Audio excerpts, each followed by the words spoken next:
Good morning, fellow YouTubers. My name is Mike. This is the MDH Automotive channel, and as always, I appreciate you being here. I took a little poll on the last video and Instagram, and really the results were unanimous. I asked you guys what you wanted to see the next video to be. Did you want to see the Camaro or the Buick? And it was unanimous. It was the Camaro, hands down. Actually, the Buick didn't even get one vote. A little sad about that. So you guys have spoken. Let it never be said that I do not listen to you. So the Buick it is. Yes, we're going to talk about the Buick today. I'm joking. We're actually going to talk about the Camaro and go over everything on it, do a quick ride in it. You guys will notice real quick that the 41 Ford is back in the shop. I brought it back actually yesterday. It is ready to go down for electrical. I've got to get my electrical guy a call on Monday, which is tomorrow, and get this thing all set up to go in. So I'm hoping to get it in this week. Again, hoping to get the GTO back this week. But you will notice, actually, if you kind of look, rearrange things just a little bit, not too much. I've actually moved some vehicles around, so I've got a little extra spot back here, which is vacant at current. So what vehicle is missing out of the shop right now? Well, if you guys follow me on Instagram, you would have seen that I posted yesterday some pictures. I actually took the 56 Chevy out for a little drive, and it was having a really good day. I mean, the air conditioning was on, driving along really good. It was doing great, and then just all of a sudden it died on me. Tried to start it back up. It puttered a little bit, but just nothing. And so when I turned the key on, I could hear the electronic fuel pump, and it sounds to me like the electric fuel pump is definitely going out. Luckily, we have a couple extras. It is over at the workshop right now. I had it towed over there. Yes, another tow. Eddie is going to work on that tomorrow, get the fuel pump put on. I'm sure it's a fuel pump. It did start up when the tow truck got there. I was able to pull up to the tow truck, no problem. Might have been able to make it back home, but I didn't want to chance it. We are planning to go look at another vehicle this week. Just want to kind of catch you guys up on that. There's another vehicle that I'm thinking about, that I've been talking about. So we are planning to go, I think, Wednesday and take a look at this vehicle. It's over in Livermore. Eddie and I have plans to go over and see it. So I plan to take you guys along on that. Check it out. It is a vehicle you guys have seen before, and it is a bucket list vehicle. I'll give you those two hints, but that's as many hints as you're going to get, so you have to wait until Wednesday.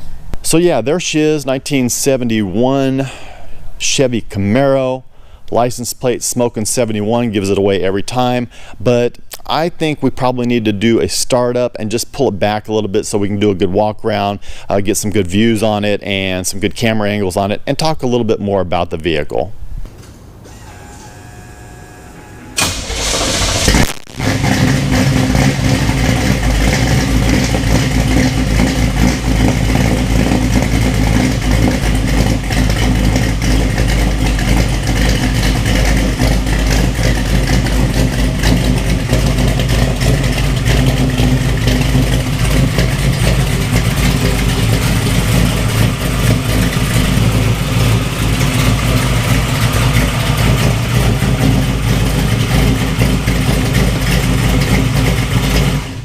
Okay, so there she is. We'll do a quick walk around.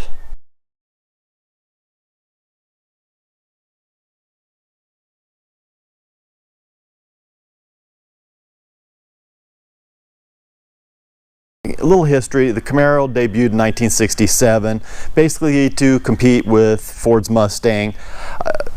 The first generation Camaro only lasted for a couple years. It went 67, 68, and 69. Then in 70 and a half, technically, they changed over to this body style, and it was a pretty dramatic difference.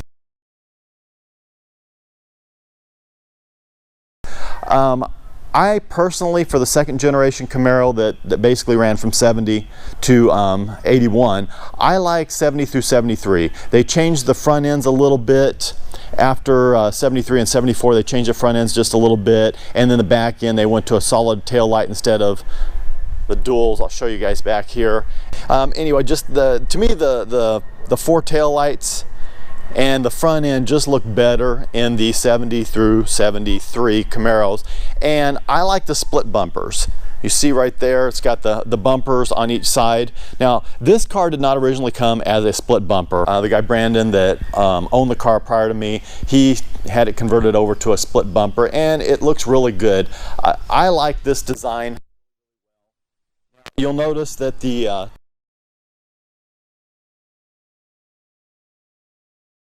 turn signals are up on top. You'll see some of them that are down below the bumper. I don't like that look as much as I like this look. This is more of a true split bumper look to me. I like that style much better, but you know, it's just a good looking car. It's just really a good looking car. I've actually owned, oh, let's see, this is my third second gen Camaro, and I owned a 70, just a regular bumper. Didn't really care for it that much. It was okay, but I also owned a 73 split bumper that was a nice car that I actually got from Vasco, and that's how Vasco and I became friends. The car has Boss 338s front and back, 18s in front, 20s in back. 20s are a little bit big for me in my opinion on this car. I think it would look better with maybe like some 18s all the way around, or 18s and 19s or what have you, but it's not to the point where I'm going to change it out. It does look good. You'll notice that it has the disc brakes up front, the drilled and slotted rotors, and it has drums in back. I will apologize. I'm using my external mic, which plugs into my GoPro. The sound quality is so much better, so that's why I'm using it, but I've got to hold this thing kind of down here out of camera, and when I move things around and get it at the right angle and everything like that, so if you see it pop into frame, or if you see me kind of fumbling around a little bit, I'm a little closer to the camera than I normally would be. That's why I'm trying to do all this and make the sound quality a little bit better. So the interior is probably the worst feature of this car. It's not bad. I mean, it's respectable and everything like that. Headliner's in decent shape. Visors are kind of shot. Door panels are okay. But I have went down and talked to Eddie at So Creative Upholstery. He's about a month out right now as far as bigger jobs like this. So, but he's going to get this car in and clean it up a little bit, do a few things to it. Now, the steering wheel that's on it right now is not the steering wheel I got it with. That steering wheel I actually bought for Christine, my 59 Plymouth, but didn't end up working out. So, thought, hey, perfect, it'll fit in really, really well with this car. And I think I'd like to throw a few red accents into the interior just to kind of spruce it up a little bit, make it look nice. But you know, we'll see as it gets closer and Eddie gets closer to doing this thing. But I'm not sure how I'm gonna do it. I don't know, maybe red carpet or red inserts in the seats. Maybe you guys can chime in and tell me what you think. But yeah, I definitely think it needs something a little bit more red inside just to kind of accent everything. Now you'll notice the car does have a roll bar. It does have the cage in it. So what happened there is after Brandon built the car, he took it out to the quarter mile, and with some slicks on the back with some drag radials or whatever, I know he had better tires than these, he said it ran 11.5, so they told him don't come back until you have the cage. So it's kind of cool in a way. I mean, I'm never going to run it down the track, so probably no need for me to keep it in. I might consider pulling it out when I have the interior done, because it is a little bit of a pain to crawl over. But on the other hand, it is kind of cool just to have there, and it's certainly a good safety feature. Okay, so take a look around. You'll notice that the instrumentation's been redone. I believe Brandon did all that, and I just kind of want to clean everything up around the edges and make it look a little bit better. It has a center console out of I think a 4th gen Camaro, if I'm correct. So it's got the silver shifter, which took a little bit of getting used to.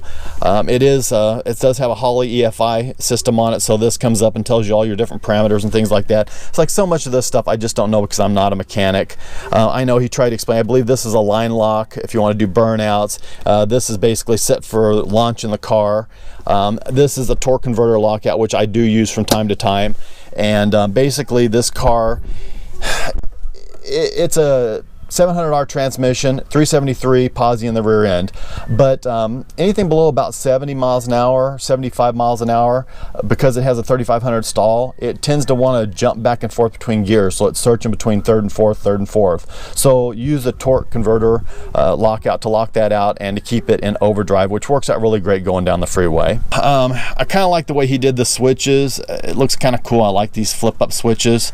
These two are for wipers.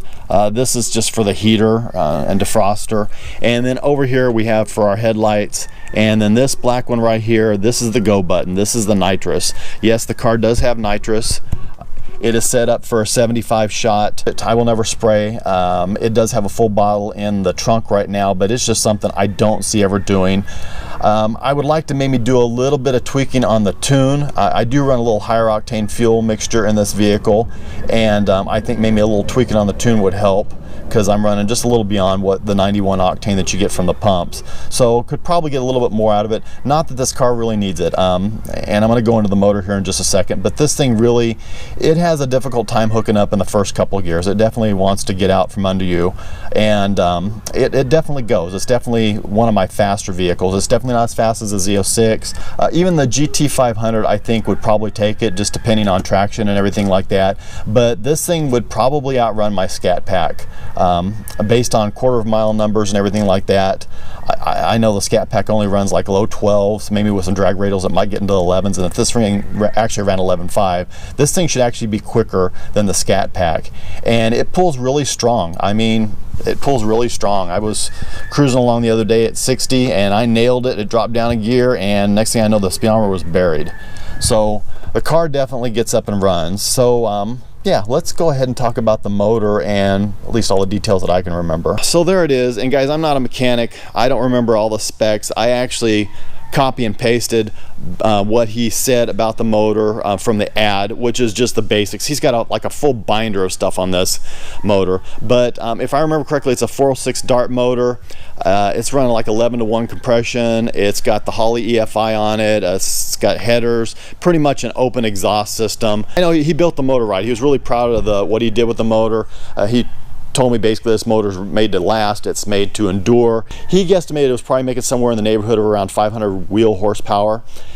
I would say that's probably right in the range, maybe just a little bit less, maybe, you know, between 450 and 500 at the wheel, which, I mean, it's pretty impressive. You consider drivetrain loss and everything like that. That's, you know, probably touching really close to 600, and the car, like I said, it definitely moves. It's very loud, so we're going to do a little bit of driving, but I'm not going to try to talk through the driving and tell you about the driving impressions, the experiences, and stuff like that, because you won't be able to hear me. I can tell you it's got a few rattles that I'd like to get sorted out, and it's not a bad riding car. Like I said, it definitely gets up and run. It cruises down the freeway very nicely.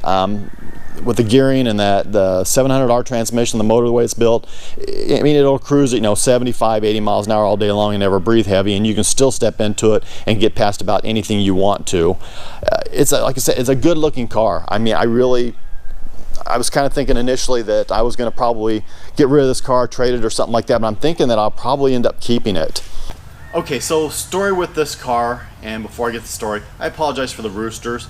I never notice them when I'm actually filming, but when I go back and I start editing, then I notice them. But our neighbors have tons of roosters that basically crow all hours. You can hear them at 2 in the morning, 10 at night. This morning it's like 8 o'clock, 9 o'clock or whatever. So I apologize for that. I hope it doesn't distract. Now, see, now you guys are going to hear the roosters. But anyway, the story in this car is I was actually looking, as I was trying to trade off or get rid of, you know, the C6. I had the C5 Z06. I was kind of looking for a trade, and I looked at a couple of second gen Camaros, looked at a couple first one gen also, and I hit up a couple of guys on some second gen Camaros, LS swap cars. But I saw this one online. Long story short, short story long rather. I saw this one online, and it was for sale or trade. And so I hit the guy up and I said, hey, would you be interested in trading for a C6? And Brandon was very cool. He came back immediately and said, you know, your car's worth more than mine.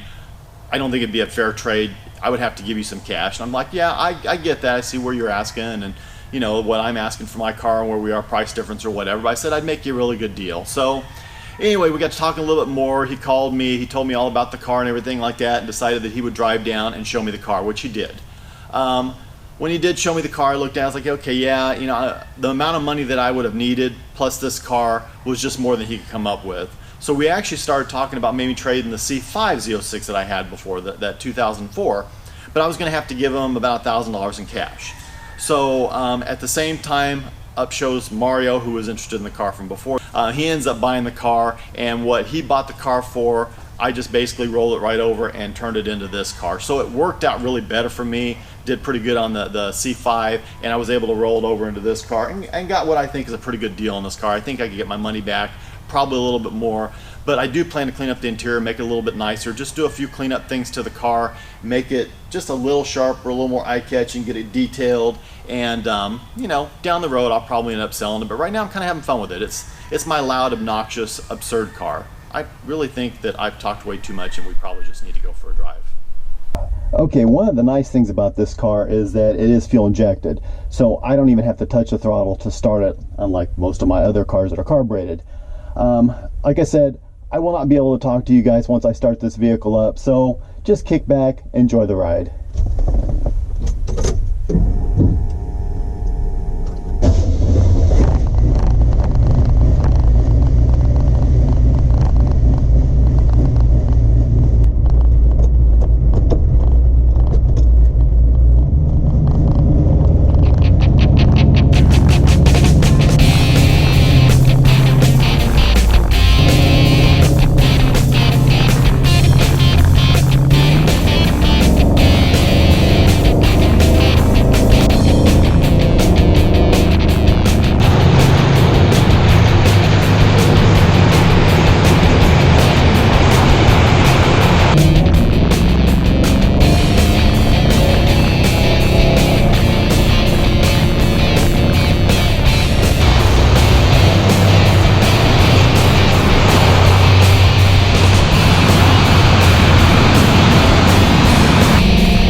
So in conclusion, damn, this car is fun.